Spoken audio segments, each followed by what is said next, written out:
Bom, pessoal, como eu tinha mencionado, né, no último vídeo, a ideia dos vídeos que eu vou fazer de agora em diante vai ser mais para explorar alguns exemplos, certo? E terminar de comentar os exercícios que uma colega de vocês pediu para que eu tentasse resolver, né, que ela estava com dúvida, tá bom? Foi exercício da quinta lista. Então eu vou começar falando desse exemplo aqui, porque na última aula, o último resultado que foi mencionado é um resultado que permite a gente concluir a irredutibilidade de um polinômio sobre z, um polinômio com coeficiente z de x, claro, né? A gente concluir a irredutibilidade desse camarada sobre q, melhor dizendo, desde que a gente consiga mostrar que ele é irredutível sobre um certo zp de x, onde o p é primo, tá? O livro ele traz um exemplo, só que aquele exemplo ele é muito trabalhoso, certo? Se quem quiser dar uma lida lá, eu aconselho que leia, porque as considerações que ele faz, no final ele diz que se o polinômio não fosse irredutível, ele seria fatorado como um produto de dois polinômios de grau 2, né? Porque vai ficar um polinômio lá de grau 4. Só que quando a gente faz essa conta, desenvolve o produto do lado direito e iguala os coeficientes, dá muito trabalho de chegar na conclusão. Então eu achei meio desnecessário fazer isso, né? Se a ideia é só mostrar como usar o resultado. Então eu fiz um outro exemplo mais simples, que é o seguinte: eu vou pegar o polinômio aqui f de x igual a 20x ao cubo menos 2x ao quadrado mais 5x mais 14. Um polinômio em z de x, tá? E aí a gente vai considerar o primo p como sendo 5 e o corpo z5, tá? Esse primo, pessoal, que a gente vai estipular vai ser um primo conveniente, porque lembrem que o que tem que ser feito uma vez que você pega esse corpo aqui zp, né, com p', aí deve você mostrar que esse polinômio aqui, quando a gente considera o f barra, né, que é justamente considerando esse polinômio passando a barra em cada um dos coeficientes, e com a indeterminada x, obviamente, no corpo zp também, é mostrar que esse novo polinômio ele é irredutível sobre zp. Então, obviamente, você vai escolher um primo que seja mais conveniente no sentido daquele que divide a maior quantidade de coeficientes possível. Aliás, desculpa. Aquele cuja a maior quantidade de coeficientes possível quando você passa barra cai na classe do zero, para tentar justamente diminuir o grau do polinômio e facilitar essa conclusão. Porque um dos grandes problemas da gente verificar a irredutibilidade de um polinômio sobre um determinado domínio ou corpo é o grau. Quanto maior é o grau, mais complicado fica da gente fazer essa análise, se a gente não tiver um resultado que possa auxiliar, né? Porque a priori a análise disso aqui seria essencialmente a gente mostrar que o polinômio não possui raízes, né? Então vamos lá. Vou considerar o p igual a 5, porque se vocês olharem para os coeficientes, ele vai ser o número primo que divide a maior quantidade de coeficientes aqui. Na verdade, poderia ser o 2 também, né? Mas eu vou considerar o 5 porque vai ser mais interessante. Ainda tem isso, né? Tem um determinado número primo que você pode escolher que não facilite muito a conclusão que você quer chegar, né? E já pode ter um outro que facilite. Então, no caso aqui, eu vou pegar o p igual a 5, considerar o z5. Aí vou considerar o polinômio f barra de x a partir desse, que é como eu pego justamente esse polinômio aqui e passo a barra em cada um dos coeficientes, tá? Bom, 20 barra cai na classe do zero, porque 20 dividido por 5 dá exato, deixa resto zero, né? Esse aqui vai ficar, então vai sumir o termo com x ao cubo, o termo com x ao quadrado continua, vai ser ele mesmo, que é o menos 2 barra, né? Tá? Que obviamente não é o 0 barra, certo? O 5. E aqui, pessoal, se você disser, mas o Z5, ele tem os elementos são 0 barra, 1 barra, 2 barra, 3 barra e 4 barra, certo?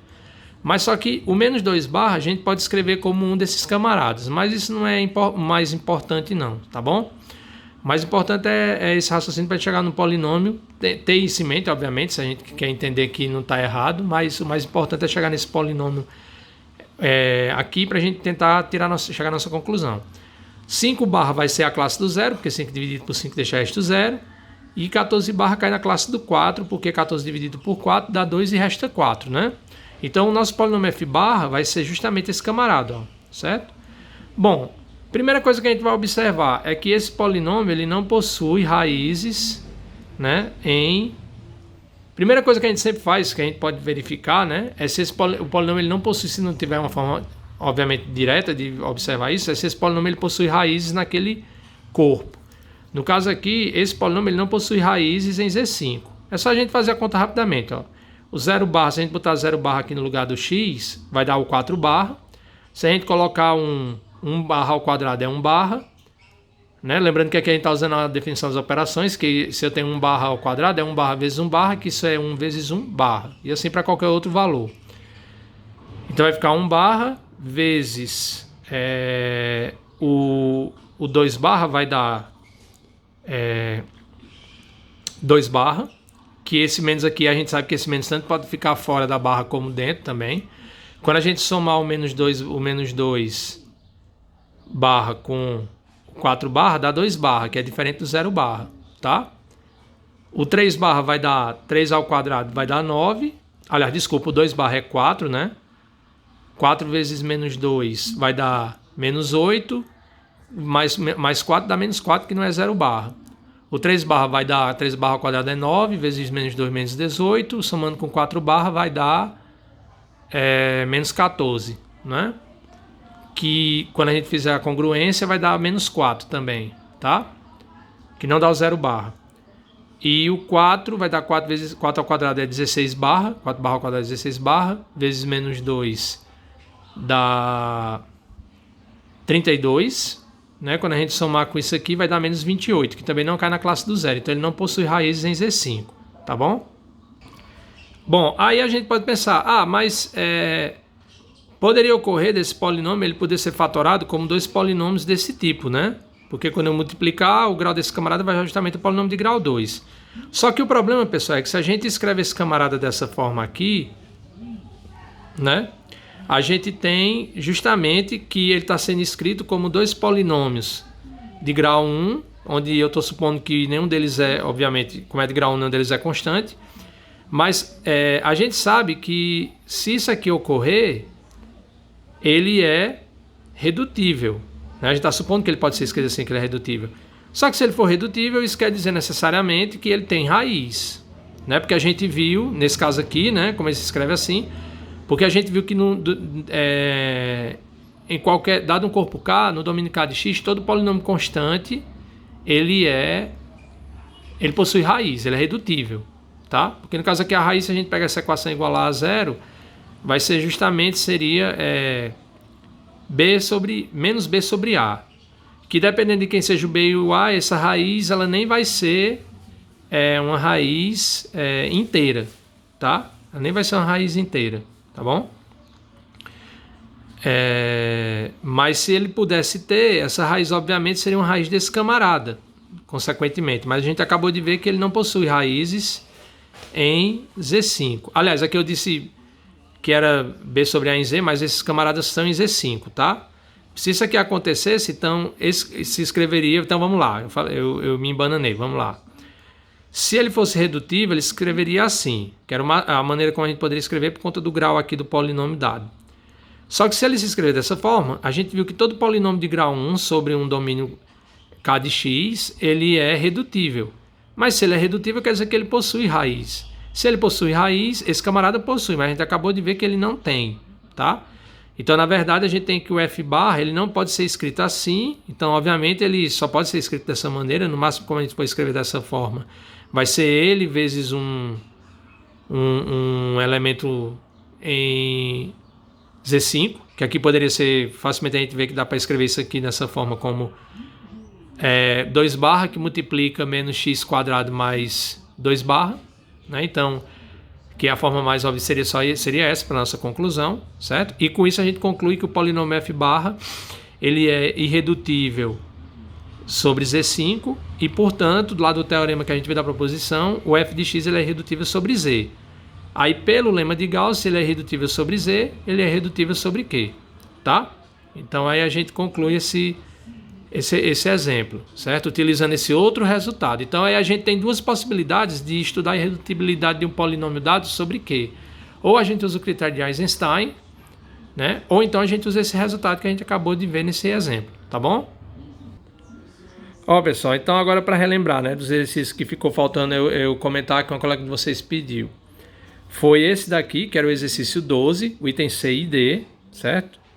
O item C pede para a gente mostrar que o índice, né, ele define esse subgrupo aqui de G, que é o normalizador, tá? De H em G. E aí no item C, ele pede para mostrar que o índice, né, esse que a gente denota dessa forma, é igual ao número de subgrupos H elevado a G conjugados ao grupo H. E aqui no caso ele pede para considerar G um grupo finito, tá? O que a gente acha dessa questão de índice quando o grupo é finito, certo? Apesar de que é possível estudá-la para quando o grupo também tem ordem infinita, tá bom? E o item D é que ele pede para mostrar que o H é normal em G somente se o normalizador de H em G é igual ao próprio G, tá bom? Esse é um dos que ficou faltando. E o outro é esse aqui que coincidentemente ficou com a mesma numeração lá da lista, que é o exercício 15, ó. Pede para a gente mostrar que se G é um grupo tal que a ordem de G é igual que 3, então a ordem do grupo formado pelos automorfismos de G é igual que 2, tá bom? Bom, então vamos lá. Lembrando que vai ficar faltando ainda um item lá de um outro exercício, que eu só fiz 2 itens numa aula anterior.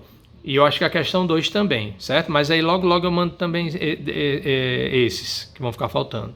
Ó, então o item C, lá daquele que eu mostrei, né? Pede para mostrar que esse camaradinho aqui, ó, o índice do normalizador de H em G, que ele é igual ao número de subgrupos conjugados do subgrupo H. Lembrando que um subgrupo conjugado, né? Ele significa dizer o quê? Quando eu considero o subgrupo da forma H elevado a G, ou seja, eu conjugo. H elevado a G, lembrando que isso aqui é uma notação, né? Isso aqui quer dizer isso. Muitas vezes a gente só escreve dessa forma por questão de notação, para ficar mais simples, tá? Bom, o que a gente vai fazer? Se a gente lembrar lá do Teorema de Lagrange, como esse camarada aqui é um subgrupo, né? A gente tem que a ordem dele divide a ordem do grupo G, ou seja, a ordem de G vai ser alguém vezes a ordem desse camarada, tá? Por outro lado, pessoal, a gente viu que quando, lá pelo Teorema de Lagrange, esse número que aparece aqui, ele é justamente igual à cardinalidade desse conjunto aqui, ó. Que é o conjunto justamente, quando a gente considera aquela relação de equivalência módulo 1 subgrupo, né? Que a gente diz que para dois elementos quaisquer de G, x, y, x congruente a y módulo H, quando x vezes y menos 1 pertence a H, certo? Então, quando a gente olha para esse conjunto aqui, que é o conjunto das classes laterais, né? Isso aqui vai dar justamente igual a esse valor que aparece aqui. Ou seja, que é justamente quando a gente definiu em uma lista anterior, né? Esse camarada é justamente o índice. Né? O índice que a gente chamou de índice é justamente o número de classes laterais, tá? Quando a gente considera a relação de equivalência módulo um subgrupo, tá bom? Então vamos lá, para a gente dizer o que é isso aqui, quanto vale isso, né? O que significa e quanto vale, melhor dizendo, a gente vai primeiro, claro, suponha aqui que G é finito, aí a gente vai analisar uma classe desse tipo, né? Lembrando que quando a gente olha para um H qualquer, um elemento desse conjunto G coacentado com H são as classes HX, onde esse X é um elemento qualquer de G. Aí você considera todos os elementos do tipo HX, onde o H está em H. Esse conjunto a gente chamou de classe lateral à direita de H, que denota por H maiúsculo X, tá? Então, no caso aqui nosso subgrupo é esse, que a gente vai observar a classe lateral à direita. Então, para cada X em G, eu vou olhar para esse conjunto. Então, esse conjunto vai ser formado por quem? Vai ser formado pelos elementos. Aqui é G, certo? Que eu coloquei uma outra letra para representar, mas não ia ficar legal não, então eu só risquei aqui porque eu acho que dá para entender. Aqui é G, certo? G também. Então, um elemento dessa classe vai ser de que tipo? Vai ser sempre G, X, onde quem é esse G? Esse G é um elemento daqui, ó, tá? Aí, se vocês lembrarem lá da definição do normalizador, né? O normalizador de H em G é justamente formado pelos elementos de G, certo? Tal que o conjugado de H em relação a esse G, ou seja, G menos 1 HG é igual a H, certo? Então aqui eu tenho que esse conjunto é formado pelos elementos da forma Gx, né? Para cada x em G, eu vou ter um conjunto desse tipo, onde os elementos são dessa forma, e o G ele é um elemento daqui. Isso quer dizer, então, que os elementos da classe são dessa forma, tal que o conjugado de G é igual, o conjugado de H, desculpa, por G é igual a H. Então, em cada classe dessa, né? Cada elemento ele está associado a um subgrupo conjugado do H, certo? Então, observe, pessoal, que quando eu olho para todos os elementos dessa classe, eu vou ter uma quantidade correspondente de subgrupos conjugados, né? Então, quando eu olho para esse camarada, como cada elemento está associado a um subgrupo conjugado do H, eu vou ter essa quantidade de elementos associados, cada um deles associado a um camarada, a um conjugado. Então, como o G é finito, claro que essas classes são finitas, porque o X está em G, que tem uma quantidade finita de elementos, e o NHG ele é um subgrupo de G, tá? Então, para cada classe eu vou ter uma quantidade de subgrupos conjugados de H que eu posso observar, certo? E quando eu olhar então foi o que eu escrevi aqui, né? Veja que cada classe acima está associada a um número de subgrupos conjugados, a um número, na verdade, né? Aqui, de subgrupos conjugados de H. E como a ordem de G é N e a ordem desse camarada é menor ou igual que N, né? Porque é um subgrupo, tá? A ordem de H também é menor ou igual que N. A gente conclui que justamente isso aqui, ó, como isso aqui é o número de classes laterais, né? É a quantidade de classes laterais, então eu vou ter uma quantidade aí de classes, certo? Cada classe dessa me dá uma quantidade de subgrupos conjugados. Quando eu olho para todas elas, eu vou ter todos os subgrupos conjugados do H, tá? Então esse camaradinho aqui vai dar justamente o número de subgrupos conjugados desse subgrupo H. Só que, na verdade, pessoal, eu acho que isso aí, na verdade, devia ser, analisando até o que eu falei, né? Porque observem que aqui, quando a gente fez esse raciocínio, a gente não está encontrando, de fato, todos os conjugados do H, porque os subgrupos conjugados do H é você encontrar todos os subgrupos da forma Ga-1, desculpa, HG, onde o G pertence a G. Mas nem todo subgrupo H para todo G, quando eu acho esses camaradas, isso vai ser igual a H, né? Na verdade, aqui a gente tá procurando tal que esse camarada, o conjugado, é igual a H. Não é só o conjugado, né? São todos os subgrupos conjugados de H que são iguais a ele, né? Porque a gente também não pode afirmar que esse camarada aqui é igual a isso para todo G. A gente está pegando, na verdade, os elementos, né, dessa classe, eles têm essa propriedade, que o G, quando eu conjugo o H por ele, dá igual ao próprio H. Mas cuidado que isso não quer dizer que o H ele é normal, né? Porque para o H ser normal, isso aqui tem que ser verdade para todo G, tá? Então, quando eu estou olhando aqui essa igualdade, é para um G específico. Não é para todo, tá? Então pode ser que para alguns funcione, pode ser que para outros não, até porque não tem nenhuma obrigação de todo elemento de G estar nessas classes, tá?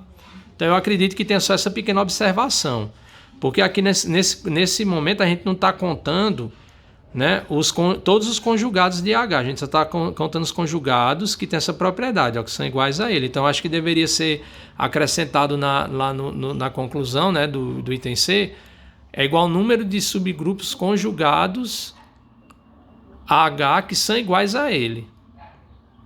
Tá? Eu acredito que tem que ter essa ressalva. Eu vou até dar uma olhada depois com mais calma, tá bom? Mas de todo jeito tá aqui o raciocínio. Eu acredito que se não tiver ficado muito claro, depois é só me perguntar, alguém perguntar lá pelo grupo que eu posso comentar novamente, tá bom? Aí o item D ele é bem simples, né? Porque o item D diz o seguinte, ele diz que o subgrupo H que a gente considerou aí para formar esse normalizador de H em G, ele é normal em G se somente se o normalizador de H em G for igual a G, tá? Então vamos lá, ó. Eu acho que na verdade dava para fazer em uma única implicação, se somente se, dava para fazer em uma única passagem, mas vamos lá. As duas são bem simples. Se o H for normal em G, então você tem o quê? Que isso aqui, né, ó, que G-1HG é igual a H para todo G em G. Sendo que esse camarada, a notação mais simplificada é essa. Aí reforça até o que eu falei para vocês lá no item anterior, né? Que a gente não está contando nem que o subgrupo é normal, porque isso aqui tem que ser para todo G, e também a gente não está contando aqui apenas os conjugados, mas os que têm essa propriedade. Mas enfim, vamos lá. Se o H é normal, por definição vale isso, né? Mas aí veja, pessoal, se isso aqui acontece, então o elemento G, que a gente está tomando para fazer essa conjugação, ó, ele tem justamente a propriedade, ele é um elemento de G, né? Mas também cada elemento de G ele vai satisfazer isso. Então, como ele é um elemento de G, mas ele também pertence ao normalizador de H em G. Porque ele tem justamente a propriedade lá que a gente precisa para ele pertencer ao normalizador, que é isso aqui, né? Ó, é a definição desse camarada, tá? Então aí a gente prova com isso que se o H for normal em G, todo elemento de G é um elemento do normalizador. Só que no item, né? Eu podia ter escrito aqui, mas no item A, pede-se para provar que esse camarada ele é um subgrupo de G. Mas se ele é um subgrupo, em particular, ele é um subconjunto. Então a gente já tem naturalmente que todo elemento daqui é um elemento de G. E agora a gente mostrou com essa informação de que se o H é normal, que todo elemento de G é um elemento daqui. Portanto, né, igualdade de conjuntos, né? A igual a B, se somente se A contida em B e B contida em A, tá bom? Aí o outro sentido é que se esse camarada aqui, se o normalizador de H em G for o G, a gente quer concluir isso aqui. Mas observe, se isso aqui é verdade, implica o quê? Que HG é igual a H para todo G em G. Ou seja, vale isso aqui, né? Ó, que o conjugado, qualquer conjugado de H é igual a ele mesmo. Mas isso é a definição do subgrupo HC normal em G. Tá bom? E aí, falta mais um, tá? Que, como eu falei, é o exercício 15, certo? No exercício 15, a gente tem o seguinte, a gente tem um grupo com a ordem maior ou igual que 3, né? Um grupo de ordem N onde esse N é maior ou igual que 3, e quer mostrar que o grupo formado por todos os automorfismos de G tem ordem no mínimo 2, ou seja, maior ou igual a 2, tá? Lembrando que a gente provou, né? Eu provei numa aula anterior que esse conjunto todos os automorfismos de um grupo, ou seja, o conjunto de todos os isomorfismos de G em G, que é o que a gente chama de automorfismo, né? Com a operação de composição é um grupo, tá? Então, a gente vai fazer uso de um resultado interessante, que é justamente o que vai nos permitir chegar nessa conclusão. Porque a gente provou nessa parte do estudo de automorfismo de um grupo, que a gente definiu um automorfismo lá que a gente chamou de automorfismo interno, que eram as funções de conjugação, né, para a gente definir classes de conjugação, que na verdade, né, a gente definiu essas funções de conjugação, tá? Que depois a gente viu que é um automorfismo, para cada G ela é um automorfismo, ou seja, as funções desse tipo aqui, ó, que se de G em G, que pega, para cada X em G, ela pega a que se de G aplicada em X, pega o X e leva no conjugado dele pelo G, certo? A gente mostrou que essas funções elas são automorfismos, que a gente chama de automorfismo interno. E tem um resultado que foi provado, não lembro agora se eu provei, se eu deixei como exercício, mas eu comentei, pelo menos falei dele, que o subgrupo, o conjunto de todos os automorfismos internos, que a gente chamou disso aqui, ó, em G, ele é um subgrupo normal dos automorfismos de G, tá? Então é esse camaradinha que vai nos permitir chegar na nossa conclusão. Por quê? Porque, pessoal, se você for lidar diretamente com a questão da ordem do grupo e tentar mostrar que existe mais de um automorfismo do que, além da identidade, que a gente já viu que a identidade é o exemplo mais simples de automorfismo, isso vai dar trabalho, porque você não tem a estrutura do grupo para trabalhar com isso, né? Mas aí o que observa é o seguinte, que esses automorfismos internos eles vão ajudar porque eles são definidos em função dos elementos do grupo. Para cada elemento do grupo eu defino um camarada desse. Então, ó, eu tenho que o grupo, né, tem ordem N que é maior ou igual que 3. Então ele tem pelo menos 3 elementos.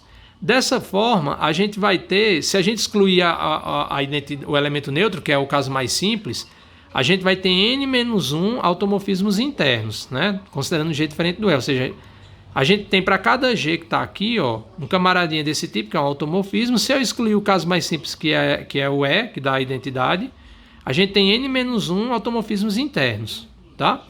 Só que a gente tem que esse camarada, ele é um subgrupo normal dos automorfismos de G. Em particular, ele está contido, né? Ele é um subconjunto.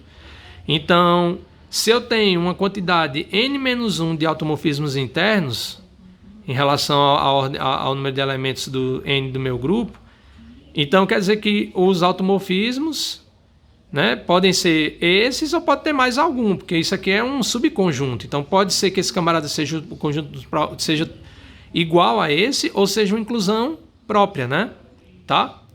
Então, ou seja, se esse camarada está contido nesse, né, é também um resultado de conjunto. Você tem o que A está contido em B e A e B são finitos, então o número de elementos de A é menor ou igual do que o número de elementos de B. Então isso aqui quer dizer que o número de elementos desse camarada aqui, ó, que é o N-1, é menor ou igual do que o número de elementos dos automorfismos internos de G. Tá? Como o N é maior ou igual a 3, o N-1 aqui seria maior ou igual a 2. Então a gente teria que os automorfismos internos de G seriam maiores ou iguais a N-1, né? Que no caso seria maior ou igual a 2 por aqui, né? Certo? É só subtrair -1 em ambos os lados, tá bom? É claro, eu acredito que aqui ele colocou esse resultado da quantidade de automorfismos desconsiderando, assim como a gente fez no caso aqui, né? Desconsiderando a identidade, tá? Eu acredito que foi isso, porque a identidade sempre é um automorfismo, independente do grupo que você esteja trabalhando. Porque aí, nesse caso, a gente teria, na verdade, que se a gente considerar a identidade, que o número de automorfismos de G seria, no mínimo, igual à ordem do grupo G. Beleza?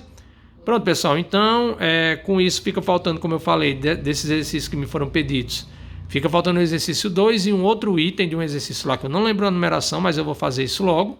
Juntamente com, no próximo vídeo, uns exemplos que eu vou comentar sobre uns casos interessantes de cálculo de raízes de polinômios, tá bom? Então, até a próxima.